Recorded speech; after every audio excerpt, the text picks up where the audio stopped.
이 시간 오늘 우리에게 주시는 하나님의 말씀은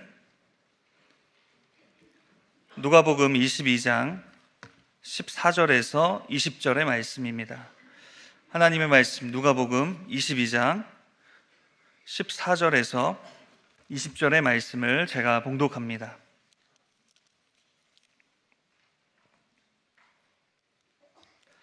때가 이르매 예수께서 사도들과 함께 앉으사 이르시되 내가 고난을 받기 전에 너희와 함께 이 유월절 먹기를 원하고 원하였노라. 내가 너에게 이르노니 이 유월절이 하나님의 나라에서 이루기까지 다시 먹지 아니하리라 하시고 이에 잔을 받으사 감사기도 하시고 이르시되 이것을 갖다가 너희끼리 나누라. 내가 너에게 이르노니 내가 이제부터 하나님의 나라가 임할 때까지 포도나무에서 난 것을 다시 마시지 아니하리라 하시고 또 떡을 가져 감사기도 하시고 떼어 그들에게 주시며 이르시되 이것은 너희를 위하여 주는 내 몸이라. 너희가 이를 행하여 나를 기념하라 하시고 저녁 먹은 후에 잔도 그와 같이 하여 이르시되 이 잔은 내 피로 세우는 새 언약이니 곧 너희를 위하여 붓는 것이라. 아멘. 오늘은 성찬식이 있는 주일입니다. 지금 이 자리에 앉아 계신 분들 가운데는 성찬식의 의미에 대해서 익히 알고 있는 분들도 있겠지만 그렇지 못한 분들도 있을 줄 압니다. 그로 인해서 성찬식이 진행되는 동안 별다른 이렇게 감흥 없이 그냥 성찬식 하나보다 하고 참석하거나 또 어떤 분은 나 혼자만 그냥 어정쩡하게 아주 어색한 상태에서 그냥 꼬다는 보리자루처럼 그렇게 이제 앉아 있는 그런 경우들도 종종 있죠. 그래서 오늘은 본문 말씀을 통해서 이 성찬식이 우리 그리스도인들에게 어떤 의미를 가지고 있는 예식인지를 좀 생각을 해보려고 합니다. 그래서 우리 모든 교우들이 바른 이해를 갖고 이 성찬식에 참여함으로 주님께서 주시는 그 풍성한 은혜를 누릴 수 있기를 바랍니다. 자, 오늘 본문을 가지고 볼 텐데요. 때는 바야흐로 유월절 전날인 목요일 저녁이었습니다. 예수님께서는 사도들과 함께 마지막 유월절 만찬을 잡수시기 위해서 앉으신 후에 이런 말씀을 하세요. 15절입니다. 내가 고난을 받기 전에 너희와 함께 이 유월절 먹기를 원하고 원하였노라. 원하고 원하였다고 말씀을 하세요. 간절히 원했다는 말씀이죠. 어째서 예수님께서는 고난받기 전에 제자들과 함께 유월절 식사를 그렇게 간절히 원하셨던 것일까요? 이제 잠시 후면 자신이 십자가에 달려 죽으실 거니까 그 전에 최후의 만찬을 하면서 제자들과 석별의 정을 나누고자 하신 것일까요? 물론 그런 의미가 전혀 없지는 않겠죠. 예수님의 말씀에는 그보다 훨씬 중요한 아주 핵심적인 중요한 의미가 담겨 있습니다. 즉 예수님께서는 유월절 만찬을 통해서 자신이 이 땅에 오신 이유와 고난을 당하고 죽으시는 의미에 대해서 마지막까지 어떻게든 제자들에게 가르쳐 주려고 애쓰고 계신 것입니다. 여러분, 유월절 만찬은요, 이스라엘 백성들에게 아주 대단히 중요한 의미를 갖습니다. 모세 당시 애굽에서 노예 생활을 하던 이스라엘 백성들은 어린 양을 잡아서 그 피를 자기 집의 문설주와 좌우 임방에 바르라 하는 우리 하나님의 명령을 따라서 그렇게 합니다. 그럼으로써 죽음의 사자가 그 집 대문에 이렇게 발려있는 그 어린 양의 피를 보고 그 집을 그냥 패스해서 죽음을 면하고 구원을 받았죠. 이것을 기념해서 이스라엘 백성들은 매년 유월절 저녁이 되면 온 가족이 식탁에 둘러앉아서 만찬을 즐기면서 그때의 그 과거 모세 때에 있었던 그 유월절 사건을 회상을 합니다. 자, 그런데 유월절의 진정한 의미는 단지 이 정도에서 그치는 것이 아닙니다. 모세 당시의 유월절 사건은 단지 그림자일 뿐이었어요. 그림자가 있으면 실체가 있겠죠. 그 유월절, 모세 당시의 유월절 사건의 그 실체는 무엇일까요? 그것은 바로 예수 그리스도의 십자가에서의 죽음입니다. 즉 모세 당시 어린 양의 피가 뿌려진 지벳 사람들은 모두 구원을 받았듯이 하나님께서 이 땅에 구원자로 보내신 어린 양 예수 그리스도를 믿는 모든 사람은 다 구원받을 것을 예표하는 것이죠. 자, 그런데 이스라엘 백성들은 매년 유월절을 열심히 지키기는 하지만 그 유월절의 실체이신 그리스도의 죽음을 통한 구원에 대해서는 전혀 생각하지 못하고 있었습니다. 그것은 예수님의 제자들도 마찬가지였어요. 그들은 예수님을 그리스도라 고백하면서도 그리스도께서 고난받고 죽으셔야 한다는 사실에 대해서는 전혀 이해하지 못하고 있었습니다. 그래서 예수님께서는 이제 그들과 함께하는 이 마지막 유월절 만찬을 통해서 그들에게 그리스도이신 자신의 죽음의 의미에 대해서 분명히 가르쳐 주고자 하신 것입니다. 자, 그런데 16절과 18절에서 예수님께서는 이렇게 말씀을 하세요. 읽어볼까요? 내가 너희에게 이르노니 이 유월절이 하나님의 나라에서 이루기까지 다시 먹지 아니하리라. 내가 너희에게 이르노니 내가 이제부터 하나님의 나라가 임할 때까지 포도나무에서 난 것을 다시 마시지 아니하리라. 자, 예수님께서 다시는 이 유월절 만찬을 먹지 않겠다고 그러세요. 하나님 나라가 임할 때까지. 무슨 뜻입니까?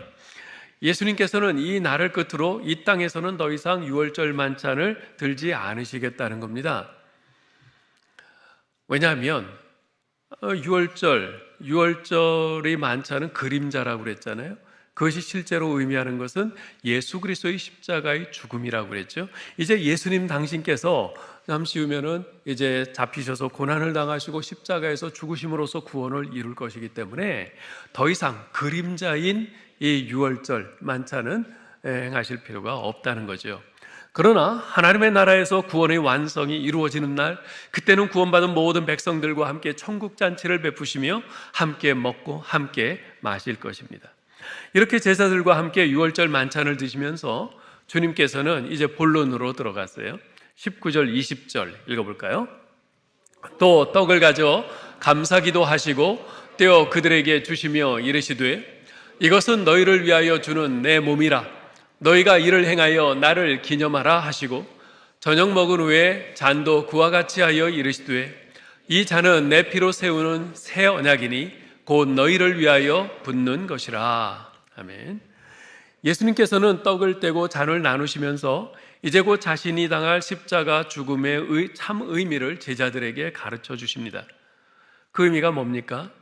예수님의 죽음은 대속의 죽음이요, 또한 우리 죄인들의 죄를 사하고 사망을 이기는 죽음이며 또한 죽을 수밖에 없는 우리 인간에게 생명의 잔치를 여는 죽음이라는 것입니다. 이렇게 하여 과거 모세 당시의 출애굽을 기념하던 유월절 식사는 새로운 출애굽의 역사를 이룬 십자가 죽음으로 성취되어 성만찬으로 기념되는 것입니다.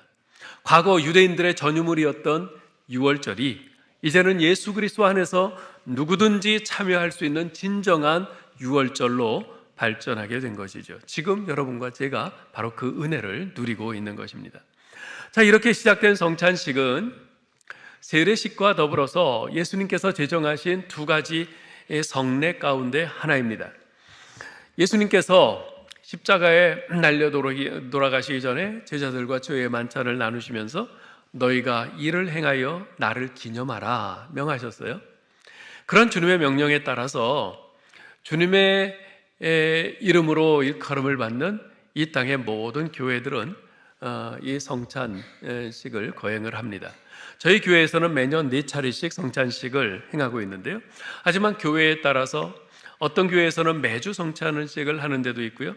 또 어떤 교회에서는 한 달에 한 번 또는 몇 달에 한 번 이렇게 행하기도 합니다. 1년에 성찬식을 몇 번 행하느냐 하는 것은 사실 그다지 중요한 이슈는 아닙니다. 그것은 각 교회의 형편에 따라서 정하면 되는 것입니다. 성찬식에 대해 생각할 때 우리가 무엇보다도 중요하게 기억해야 할 사실은 성찬 자체가 하나님께서 우리에게 주시는 은혜라는 것입니다. 성찬 자체가 하나님께서 우리에게 주시는 은혜입니다. 은혜 중에서도 특별히 새 출발의 은혜라고 할 수 있습니다. 성찬이 새 출발의 은혜라고 하는 사실을 오늘 본문을 통해서 세 가지 측면에서 살펴볼 수 있습니다. 첫째로 성찬은 존재의 새 출발을 의미합니다. 오늘 본문에 보면 주님께서 제자들에게 떡과 잔을 주시면서 말씀하셨어요. 이것은 너희를 위하여 주는 내 몸이라. 이 잔은 내 피로 세우는 새 언약이니 곧 너희를 위하여 붓는 것이라. 주님의 말씀에서 알 수 있듯이 성찬에서 우리가 먹고 마시는 떡과 포도주는 십자가에서 우리를 대신하여 죽으신 예수님의 살과 피를 상징합니다. 여러분, 십자가가 무엇입니까? 죄로 인해 죽을 수밖에 없는 우리 죄인들에 대한 하나님의 그 자비하심과 그 용서하심을 선포하는 것이 바로 십자가 아니겠어요? 따라서 성찬식에 떡과 포도주를 먹고 마신다 함은 십자가에서 자기 몸을 찢기시고 피를 흘리심으로써 우리 죄 사함을 얻게 하신 예수 그리스도의 죽음의 의미를 인정하고 받아들이고 내가 그것을 믿는다는 그런 의미인 것입니다. 즉, 성찬에 참여함으로써 우리는 예수님, 당신의 십자가의 은혜로 저는 이제 모든 죄 용서함을 받은 새로운 존재가 되었습니다 라고 고백하는 것이죠. 그래서 우리 개혁주의 장로교회 표준 문서 가운데 하나인 하이델베르크 요리문답 제81문에서는 다음과 같이 선언하고 있습니다. 제가 문을 읽을 테니까 여러분은 답을 읽어주세요. 누가 주의 상에 참여할 수 있습니까? 자기의 죄 때문에 자신에 대해 참으로 슬퍼하는 사람, 그러나 그리스도의 고난과 죽음에 의해 자기의 죄가 사하여지고 남아있는 연약성도 가려졌음을 믿는 사람, 또한 자신의 믿음이 더욱 강하여지고 돌이킨 삶을 살기를 간절히 소원하는 사람이 참여할 것입니다. 그러나 외식하거나 회개하지 않는 사람이 참여하는 것은 자기가 받을 심판을 먹고 마시는 것입니다. 즉, 예수 그리스도가 나의 죄를 대신하여 십자가에서 죽으신 나의 구원자이심을 믿는 사람만이 성찬에 참여할 수 있다는 것입니다. 그래서 교회법에서는요, 예수 그리스도에 대한 이러한 신앙 고백을 가지고 세례를 받은 사람에 한해서만 성찬에 참여하도록 규정하고 있는 겁니다. 한편 요한복음 6장 53절로 55절에 보면 예수님께서 이런 말씀을 하세요. 읽어볼까요? 예수께서 이르시되 내가 진실로 너희에게 이르노니 인자의 살을 먹지 아니하고 인자의 피를 마시지 아니하면 너희 속에 생명이 없느니라. 내 살을 먹고 내 피를 마시는 자는 영생을 가졌고 마지막 날에 내가 그를 다시 살리리니 내 삶은 참된 양식이요 내 피는 참된 음료로다. 아멘. 여기서 인자는 바로 예수님 자신을 일컫는 칭호입니다. 예수님의 살을 먹고 피를 마시는 사람은 영생을 가졌나니, 영생을 가졌다고 말씀을 하세요. 무슨 말입니까? 사실 이 말씀 때문에요, 초대교회 당시 그리스도인들이 로마 제국의 큰 핍박을 받았습니다. 살을 먹고 피를 마신다? 그러니까 로마 제국에서는 그리스도인들을 사람의 인육을 먹고 그 피를 마시는 사교 집단으로 취급해서 아주 대대적으로 박해를 가했죠. 그러나 주님의 말씀은 그런 의미가 아닙니다. 주님께서는 성찬을 가리켜 말씀하신 것입니다. 성찬이 떡과 포도주 속에 담긴 주님의 십자가의 의미를 이해하고 믿음으로 받는 사람은 그 안에 영생을 소유한 사람이라는 의미인 것입니다. 앞으로 영생을 소유할 사람이 아니라 이미 영생을 소유한 사람이라고 말해요. 그래서 뭐라고 합니까? 영생을 가졌고라고 완료형의 시제로 그렇게 표현하고 있지 않습니까? 우리 그리스도인은 앞으로 변화될 존재가 아니라 이미 새롭게 변화된 존재라는 것입니다. 고린도후서 5장 17절에 그런즉 누구든지 그리스도 안에 있으면 새로운 피조물이라 이전 것은 지나갔으니 보라 새 것이 되었도다 라는 이 말씀처럼 성찬은 주님의 은혜로 우리의 존재가 새롭게 변화되어 새 출발하였음을 기념하는 예식인 것입니다. 성찬이 뭐라고요? 우리 존재의 새 출발의 예식입니다. 두 번째로 성찬은 관계의 새 출발이라고 할 수 있습니다. 오늘 본문 말씀에 보면 예수님께서는 성찬의 떡과 포도주를 가리켜 말씀하시기를 이것은 내 몸이다, 이것은 내 피다 라고 하셨어요. 이 말씀을 그대로 받아들인다면 우리가 성찬식에 참석해서 떡과 포도주를 먹고 마실 때 우리는 예수님의 살과 피를 먹고 마시는 것입니다. 즉 우리 안에 예수님의 살과 피가 들어와 거하게 되는 것이죠. 자, 그럼 우리 안에 예수님의 살과 피가 들어와 거한다는 것은 무슨 의미인가? 요한복음 6장 56절에 보면 예수님께서 이렇게 말씀을 하세요. 내 살을 먹고 내 피를 마시는 자는 내 안에 거하고 나도 그 안에 거하나니. 성찬식에서 우리가 주님의 살과 피를 먹고 마시는데 그게 무슨 의미라고요? 우리 안에 주님이 거하시고 우리도 주님 안에 거한다는 거예요. 즉 주님과 동거하는 관계가 되었다는 거죠. 에베소서 2장 12절에서는 예수 믿기 이전에 우리의 상태를 가리켜서 그때에 너희는 그리스도 밖에 있었다라고 말씀합니다. 예수님으로부터 분리되어 있었던 상태라는 겁니다. 그분과 아무런 관계도 없는 상태였다는 것입니다.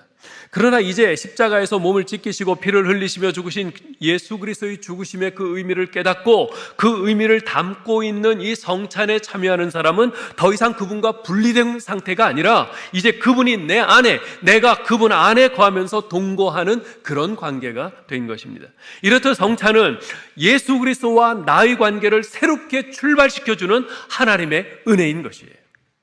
그러나 단지 이 성찬이 예수 그리스도와 나의 관계의 새 출발만을 의미하지는 않습니다. 또한 성찬은 예수 그리스도의 십자가의 은혜로 구속함을 받아 하나님의 백성이 된 다른 성도들과 나의 관계의 새 출발이기도 합니다. 17절을 보실까요? 이에 잔을 받드사 감사 기도하시고 이르시되 이것을 갖다가 너희끼리 나누라. 예수님께서 잔을 주시면서 이것을 갖다가 너희끼리 나누라 그러세요. 이 말씀은 각자 자기 잔에 따로 덜어서 그렇게 마시라 그 의미가 아닙니다. 예수님께서 주신 이 잔을 너희가 돌려가면서 다 함께 마시라 하는 거예요. 그 잔이 십자가에서 우리 죄인들을 위해 쏟으신 예수 그리스도의 피를 상징할진데 그 잔을 돌려서 나누어 마신다고 하는 것은 곧 예수 그리스도의 그 구속의 은혜를 공유한다는 의미인 것이죠. 성찬을 영어로 Holy Communion이라고 합니다. Holy Communion. 이것은 함께하는 거룩한 예식이라는 뜻입니다. 즉 성찬은 우리가 한 자리에서 그리스도의 몸을 먹고 피를 마심으로써 우리가 예수 그리스도 안에서 한 형제된 사람임을, 우리가 하나의 공동체 되었음을 확인하는 의식인 것입니다. 성도들이 성찬에 참여하는 것은 예수 그리스도의 피와 생명을 함께 나눈 혈연적 관계, 바로 하나님의 가족 공동체임을 의미합니다. 우리 성도들은 물리적으로는 다 혈액형이 다를 겁니다.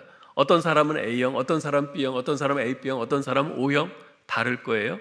서로 다른 혈액형을 가진 남남일 겁니다. 그러나 영적으로는 우리는 예수 그리스도를 믿음으로 예수 그리스도의 혈액형, J형의 피를 가진 한 가족인 것입니다.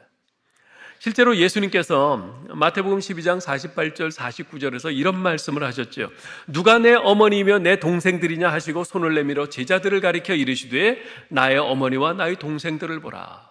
예수님께서 제자들을 가리켜서 나의 어머니고 나의 동생들이다, 내 가족이다, 이렇게 말씀을 하셨어요. 예수님에게 제자는 단순히 스승과 제자의 관계가 아닌 가족과 같은 관계였습니다. 자, 그렇다면 예수님의 제자인 성도들 또한 서로가 바로 가족의 관계 아니겠습니까? 성찬은 가족으로서 서로 먹고 마시는 밥상 공동체를 형성하는 것입니다. 각 개인이 그리스도의 몸을 먹고 그리스도의 피를 마심으로써 한 공동체에 속한, 하나님의 가족 공동체에 속한 사람들임을 확인하는 것이죠. 초대교회 성도들은 이 예식을 매일 또는 만날 때마다 행했는데 그것은 그들이 서로를 하나님의 가족 공동체의 일원으로 여겼다는 것을 보여주는 것입니다. 이처럼 성만찬은 인종, 성별, 계급, 신분 등이 서로 다른 우리를 그리스도 안에서 하나로 묶는 예식입니다. 실제로 초대교회 당시 성도들은요, 서로 다른 계급과 신분의 사람들이 함께 모여서 똑같은 애찬을 나누고 성찬 예식에 참여했습니다. 그들은 똑같은 빵과 포도주를 먹었습니다. 유대인과 이방인의 차별이 없었어요. 노예와 자유인을 구분하지 않았습니다. 이것이 바로 복음의 정신이었습니다. 이처럼 성찬은 하나님과의 교제요, 또한 하나님의 백성과 나누는 교제입니다. 우리는 성찬을 통해서 오직 예수 그리스도의 십자가의 은혜로 살아계신 하나님과 교제할 뿐만 아니라 또한 그분의 백성된 우리 동료 신자들과 교제하는 것입니다. 사실 우리가 주 예수 그리스도와 연합하면 우리는 주 예수 그리스도와 연합한 모든 신자들과 연합하는 겁니다. 그래서 여러분, 교회가 뭐예요? 교회는 예수 그리스도를 머리로 하는 그분의 몸 아니겠어요? 예수 그리스도가 머리세요. 즉 예수 그리스도를 통해서 우리가 구원받는 거죠. 그런데 교회는 그분의 몸이라고 그랬어요. 우리는 모두 교회에 속한 사람들인데 여러분과 저는 그리스도의 몸의 한 지체들이란 말입니다. 서로가 다 연결된 존재라는 거죠. 예수 그리스도를 통해서. 그래서 예수 믿는 우리가 믿음으로 성찬에 참여하면 예수께서 우리를 만나주시고 공동체로 하나가 되게 하시고 또 우리에게 자신을 영적 자양분으로 주시고 우리를 강하게 하셔서 자신을 사랑하고 순종할 수 있게 해주십니다. 이처럼 성찬은 예수 그리스도와 나의 관계는 물론 함께 예수 그리스도를 믿는 형제들과 나의 관계를 새롭게 출발시켜 주시는 하나님의 은혜인 것입니다. 성찬은 관계의 새 출발입니다. 또한 성찬은 세 번째로 사명의 새 출발이라고 할 수 있습니다. 20절을 다시 보시면 예수께서 말씀하시기를 이 잔은 내 피로 세우는 새 언약이니 곧 너희를 위하여 붓는 것이라고 하십니다. 예수님께서는 이 성찬을 새 언약이라고 그렇게 말씀을 하세요. 여기서 새 언약은 구약의 예레미야 31장 31절로 34절을 염두에 둔 말씀입니다. 우리 같이 한번 읽어볼까요? 여호와의 말씀이니라. 보라, 날이 이르리니 내가 이스라엘 집과 유다 집에 새 언약을 맺으리라. 이 언약은 내가 그들의 조상들의 손을 잡고 애굽 땅에서 인도하여 내던 날에 맺은 것과 같지 아니할 것은 내가 그들의 남편이 되었어도 그들이 내 언약을 깨뜨렸음이라. 여호와의 말씀이니라. 그러나 그날 후에 내가 이스라엘 집과 맺을 언약은 이러하니 곧 내가 나의 법을 그들의 속에 두며 그들의 마음에 기록하여 나는 그들의 하나님이 되고 그들은 내 백성이 될 것이라. 여호와의 말씀이니라. 그들이 다시는 각기 이웃과 형제를 가르쳐 이르기를 너는 여호와를 알라 하지 아니하리니 이는 작은 자로부터 큰 자까지 다 나를 알기 때문이라. 내가 그들의 악행을 사하고 다시는 그 죄를 기억하지 아니하리라. 여호와의 말씀이니라. 아멘. 하나님께서는 장차 이스라엘 집과 유다 집에 새 언약을 맺을 것이라고 선포하십니다. 그 언약의 내용이 뭡니까? 나는 너희 하나님이 되고 너희는 내 백성이 될 것이라. 그런데 이 언약은 이스라엘과 유다가 철저히 깨뜨려버린 그 옛 언약과 좀 다릅니다. 하나님께서는 오래전 이스라엘을 사랑하셔서 그들을 출애굽시키신 후에 시내산에서 그들과 언약을 맺으셨어요. 출애굽기 19장 4절로 6절 읽습니다. 내가 애굽 사람에게 어떻게 행하였음과 내가 어떻게 독수리 날개로 너희를 업어 내게로 인도하였음을 너희가 보았느니라. 세계가 다 내게 속하였나니 너희가 내 말을 잘 듣고 내 언약을 지키면 너희는 모든 민족 중에서 내 소유가 되겠고 너희가 내게 대하여 제사장 나라가 되며 거룩한 백성이 되리라. 이것이 옛 언약인데요. 이 옛 언약의 내용은 여호와 하나님께서 이스라엘의 하나님 되시고 그들은 하나님의 백성이 된다는 약속입니다. 새 언약이나 옛 언약이나 그 내용은 같아요. 하나님이 그들의 하나님 되시고 그들은 하나님의 백성이 되리라. 네? 자, 그런데 불행하게도 이스라엘 백성은요, 하나님을 향한 신실함을 깨뜨리고 순종의 언약을 지키지 못하고 하나님을 배반했습니다. 하나님은 이스라엘의 남편으로서 신실하셨지만 이스라엘은 하나님의 아내로서 그 역할을 다하지 않고 영적 간음을 저질렀죠. 옛 언약은 이스라엘 백성을 하나님의 백성으로 세우는데 실패한 것입니다. 그러나 이 실패는 하나님이 그들과 맺으신 언약이 불완전했기 때문에 실패한 것이 아닙니다. 이 언약은 완전하지만 이스라엘 백성이 그 언약을 지키기에 무능력하고 연약했기 때문에 실패한 것입니다. 자, 그런데 이제 하나님께서 그들과 새 언약을 맺으시겠다는 거예요. 인간이 깨뜨린 그 언약을 배신당하신 하나님께서 다시 세우시겠다는 겁니다. 하나님께서는 이 새 언약을 통해서 새로운 하나님 나라를 세우기를 원하셨습니다. 자, 이 옛 언약과 새 언약 그 내용은 본질은 같아요. 하나님께서 그들이 하나님이 되시고 그들은 내 백성이 되리라. 그런데 중요하게 다른 점이 있습니다. 무엇이 다를까요? 하나님께서는 옛 언약을 돌판에 새겨서 주셨습니다. 반면에 새 언약은 하나님의 백성들 마음판에, 개개인의 마음판에 새겨주시겠다고 해요. 옛 언약은 돌판에 새긴 것이기에 사람들은 거기에 써 있는 것을 문자적으로 지키는 행위에 초점을 맞추었습니다. 돌판에 써 있는 대로 행하기는 하지만 그러나 그 속에 담긴 그 의미를 따라서 진심으로 하나님을 사랑해서 그렇게 하지는 않았어요. 반면에 새 언약은 죄인들을 위해 대신 생명을 내어주신 예수 그리스도의 무한한 그 대속의 사랑으로 말미암는 하나님의 법이 성령님에 의해서 각 사람의 마음에 새겨진 것입니다. 이러한 새 언약은 각 사람의 마음에 근본적인 변화를 일으킵니다. 그로 인해서 하나님을 사랑하는 마음이 일어나고 하나님의 말씀에 순종하는 일이 가능하게 되었습니다. 하나님께서 날 이렇게 사랑하시는구나. 날 위해서 독생자까지 아끼지 않고 내어주셔서 십자가에서 내 대신 죽게 하셨구나. 그것이 내 마음속에서부터 새겨지고 내 마음속에서부터 깨달아지면서 감격하게 되고 우리 하나님을 향해서 나도 그 사랑하며 살리라, 이런 결단과 고백을 하게 되는 것이죠. 예수 그리스도를 믿음으로 성령을 통해 새 언약이 마음에 새겨진 하나님의 백성은 이제 하나님을 사랑하며 그분의 말씀에 순종하며 살 수 있는 능력을 받게 된 것입니다. 그리고 성령님께서는 하나님의 법이 마음에 새겨진 하나님의 백성을 말씀에 순종하며 살아가도록 인도하시고 이끌어 주십니다.